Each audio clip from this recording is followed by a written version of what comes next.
जब ये इंटरनेट बहुत ज़्यादा इन्फ्लुएंस्ड नहीं था तो हम और आप जैसे लोगों से बात करने के लिए हमें एक एक लोगों से मिलना पड़ता और हम फिजिकली मिलकर बात करते हैं, जिसमें कोई सिक्योरिटी का इशू नहीं आता। लेकिन बात जब डिजिटल आ जाती है ये तो यहाँ पे मल्टीपल फैक्टर्स इन्वॉल्व हो जाते हैं, समझो।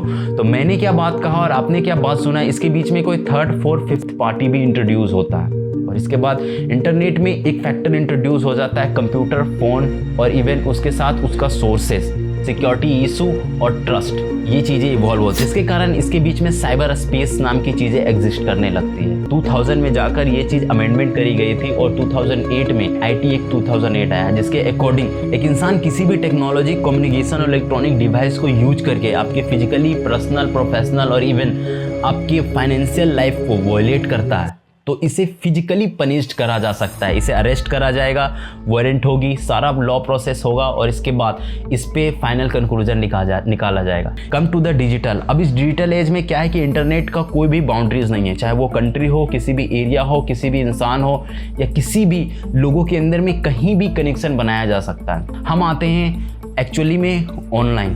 अब इस ऑनलाइन के लिस्ट में जितनी तरीके से इंटरनेट स्पीडली ग्रोथ कर रही है, यहाँ पे मल्टीपल टाइप के वॉयलेशंस और फ्रॉड्स देखने को मिल रहे हैं। लिस्ट की गिनती वैसे तो ख़त्म नहीं होती है, लेकिन कुछ कुछ मैं आपको बताता हूँ। हैकिंग्स होती है, white hacking, black hacking, grey hacking, cyber terrorism, cyber warfare, malicious software, domain hijacking, cyber stalking, cyber bullying, cyber pornography, cyber thief identity, corporate influences, plagiarism, email spoofing, call scam. आपको याद हो तो job के लिए call करी जाती थी, cyber bullying, gaming और इसके बाद अब जो रिसेंट में बहुत तेज़ी से चल रही हैं बैटिंग एप्स, सब एक तरह से कहीं ना कहीं इंटरनेट में फ्रॉड का काम है।